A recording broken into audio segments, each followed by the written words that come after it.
Hello everyone. आज मैं आप लोगों के सामने एक नए वीडियो के साथ आया हूँ। आज हम सीखेंगे काइनेटिक एनर्जी क्या होता है।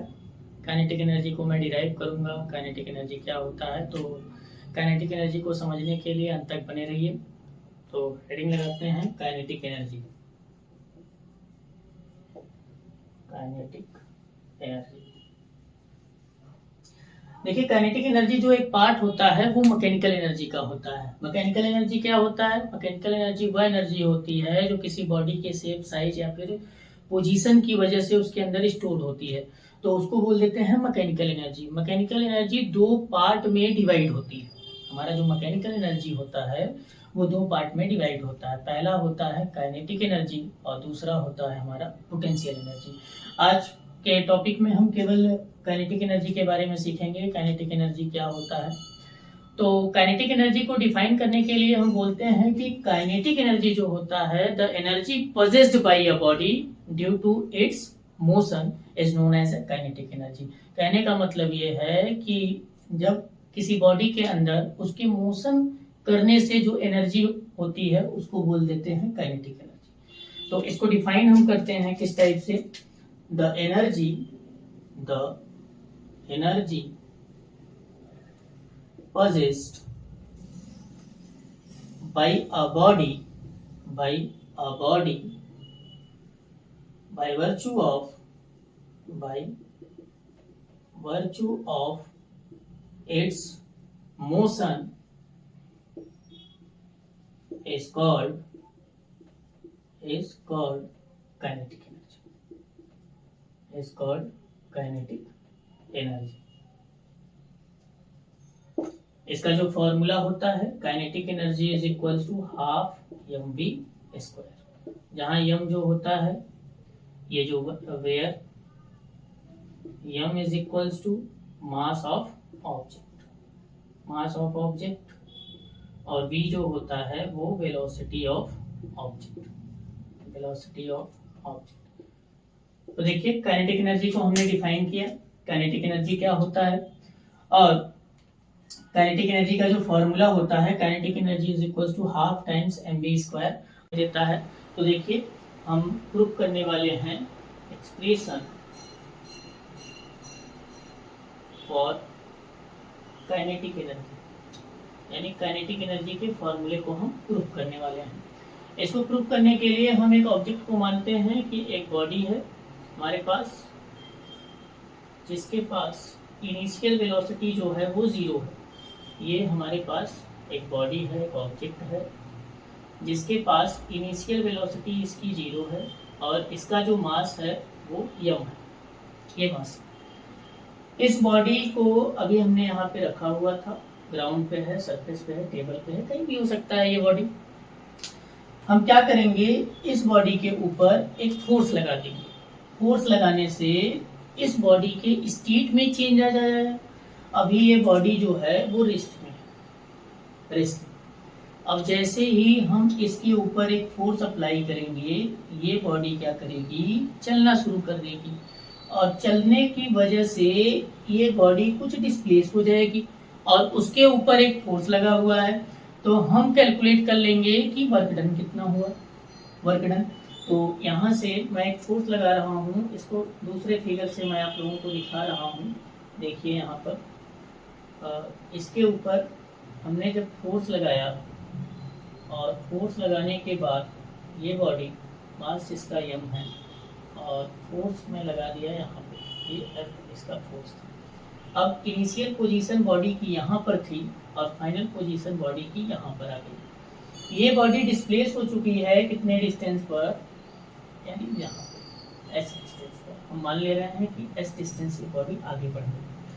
अब हम क्या कर सकते हैं, इस बॉडी के पे कितना वर्क हुआ ये कैलकुलेट कर सकते हैं। देखिए फोर्स के डायरेक्शन में डिस्प्लेसमेंट भी हुआ है, फोर्स इस डायरेक्शन में लगा हुआ है, डिस्प्लेसमेंट भी इस डायरेक्शन में गया है। तो हम यहाँ से कैलकुलेट कर सकते हैं, since we know that work done W is equals to F into S. दोनों डिस्प्लेसमेंट यहीं पे है तो थीटा की वैल्यू 0 होगी, तो हम F इंटू एस लिख सकते हैं। इसको हम मान लेते हैं कि ये जो है इक्वेशन नंबर 1 हमारा बन चुका है, ये हमारा वर्क डन का फॉर्मूला आ चुका है। अब हम क्या, हमारा एम क्या है, देखिए इस वर्क डन में यूज हुआ है ये फोर्स और ये डिस्प्लेसमेंट। हम क्या करेंगे कि बारी बारी से एक बार फोर्स की वैल्यू और एक बार डिस्प्लेसमेंट की वैल्यू कैलकुलेट कर लेंगे और इसी वर्क डन में उसकी वैल्यूज को अगर मैं पुट कर दूंगा तो हमें वर्क डन का एक एक्सप्रेशन मिलेगा। तो हमें पता है according to Newton second law, Newton के सेकेंड लॉ से हमें पता है कि एफ की वैल्यू क्या होती है। तो according to by Newton second law F is equals to ma होता है। तो इसको हम यूजिंग इन वन इक्वेशन 1 में इसको यूज कर देंगे तो W मिल जाएगा हमें ma इंटू एस। इसको बना लेते हैं हम इक्वेशन नंबर 2। हमने F की वैल्यू कैलकुलेट कर ली। अब हम किसी तरीके से इस S की वैल्यू निकाल लें। याद रखिए जब भी हमें डिस्टेंस की वैल्यू फाइंड आउट करना होता है तो हम इक्वेशन ऑफ मोशन पे जा सकते हैं, क्योंकि ये मोशन हुआ है यहाँ पर। तो हमें क्या क्या पता है इंफॉर्मेशन, हमें u पता है कि इसकी वैल्यू की u कितना हुआ, डिस्टेंस पता है कितना डिस्टेंस ये आगे बढ़ा, और अगर हम मान के चलें कि इसकी जो वेलोसिटी है, इसने वेलोसिटी जो गेन किया वो v है, यानी ये v वेलोसिटी से आगे बढ़ रहा है। तो हमें वेलोसिटी, डिस्प्लेसमेंट और u की वैल्यू पता है लेकिन टाइम की वैल्यू नहीं पता है। तो इक्वेशन ऑफ मोशन में दो इक्वेशन ऐसे होते हैं जिसमें टाइम यूज होता है, लेकिन एक इक्वेशन ऐसा होता है जिसमें हम टाइम की वैल्यू को यूज नहीं करते हैं।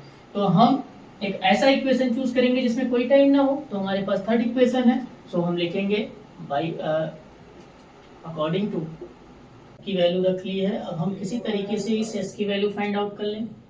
तो s की वैल्यू से हम लिखेंगे from third equation of motion, third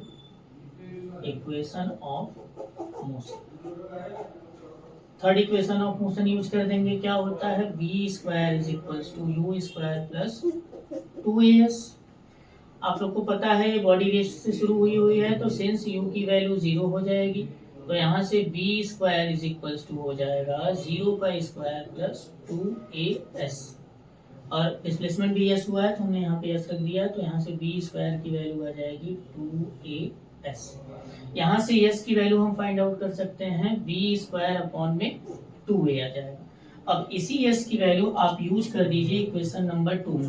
तो यहाँ लिखेंगे using the value of s in equation 2, equation 2 में आप यूज कर दीजिए। तो यहाँ से इक्वेशन 2 में जब मैं इसको यूज करूंगा तो W is equals to ma into, यहाँ से s की वैल्यू v स्क्वायर अपॉन में 2a है, तो ये 2a, a से a कैंसिल आउट, हमारे पास क्या बचा, W is equals to half mv square. और यही वर्क डन जो है, यही वर्क डन उस बॉडी के अंदर काइनेटिक एनर्जी में कन्वर्ट हो जाएगा। यानी यही work done, this work done will be equal to the kinetic energy। तो हेंस हमारे पास काइनेटिक एनर्जी का रिलेशन आ गया, hence kinetic energy is equals to half mv square.